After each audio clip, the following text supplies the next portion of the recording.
America से हो गई बड़ी चूक। एयर स्ट्राइक में आईएस आतंकी के बदले मारे गए निर्दोष लोग। तालिबान के अफगानिस्तान पर कब्जे के बाद 26 अगस्त को काबुल एयरपोर्ट पर आत्मघाती धमाका हुआ था, जिसमें 13 अमेरिकी सैनिक समेत 200 से ज्यादा लोगों की मौत हो गई थी। आईएसआईएस ने इस हमले की जिम्मेदारी ली थी, जिसके बाद जो बाइडेन ने काबुल हमले का बदला लेने का वादा किया था और लिया भी। महज कुछ घंटों बाद ही काबुल एयरपोर्ट पर धमाके के बदले अमेरिका ने एयर स्ट्राइक कर हमले की जिम्मेदारी आईएस खुरासान के आतंकियों को मार गिराया। लेकिन बाद में इस एयर स्ट्राइक पर सवाल उठने लगे कि अमेरिका से आतंकियों की पहचान करने में गलती हो गई। आतंकियों को टारगेट करने के बजाय निर्दोष लोगों की जान चली गई, और जिसे अब अमेरिका ने स्वीकार कर लिया है। अमेरिकी रक्षा मंत्री ने माफी मांगी। स्ट्राइक दुखद गलती।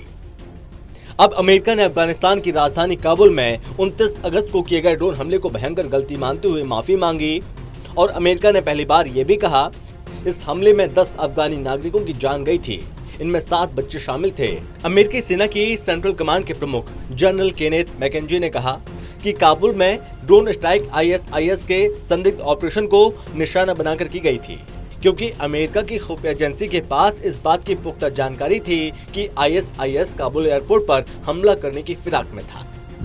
इस भयंकर भूल से सबक लेंगे। काबुल में ड्रोन स्ट्राइक की जांच के बाद अमेरिका ने यह बयान जारी किया। रक्षा मंत्री लॉयड ऑस्टिन ने अफसोस जाहिर किया। कहा, काबुल हमले में मारे गए लोगों के घर वालों के प्रति हमारी गहरी संवेदनाएं हैं। हम माफी मांगते हैं और वादा करते हैं इस भयंकर भूल से सबक लेंगे। वहीं जनरल केनेथ मैकेंजी ने कहा, अमेरिकी सरकार ये आकलन कर रही है कि मारे गए लोगों के परिवारों की भरपाई कैसे करे। क्या गलत थी अमेरिकी इंटेलिजेंस की रिपोर्ट? हमले के बारे में बताते हुए मैकेंजी ने कहा, अमेरिकी इंटेलिजेंस ने एक लोकेशन का पता लगाया था जहां से आईएसआईएस के आतंकी काबुल एयरपोर्ट पर हमलों की तैयारी कर रहे थे।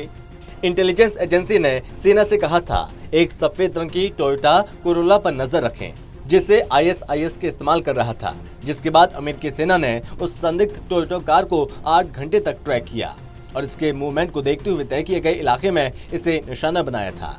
लेकिन इस गाड़ी के बारे में इंटेलिजेंस की रिपोर्ट गलत थी। मैकेंजी ने ड्रोन हमले के फैसले का बचाव भी किया। उनका कहना है कि काबुल एयरपोर्ट पर हमारे एयरलिफ्ट ऑपरेशन के दौरान आईएसआईएस के हमले के खतरे को देखते हुए ड्रोन स्ट्राइक की गई थी। तब हम ऐसे 60 से ज्यादा खतरों से जूझ रहे थे, और जिस वक्त ड्रोन स्ट्राइक का फैसला लिया गया तब उस लोकेशन पर कोई आम नागरिक नजर नहीं आया था।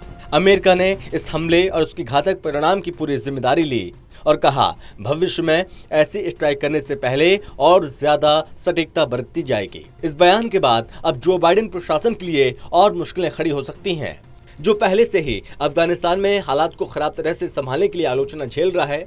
अब हमले के शिकार हुए असली लोगों की पहचान जाहिर होने के बाद एक बार फिर काबुल एयरपोर्ट के हमले में मारे गए सैनिकों की मौत के लिए असल में जिम्मेदार आईएसआईएस को सबक सिखाने के बाइडेन के दावे पर भी सवाल खड़ा हो गया है। Special desk, total TV.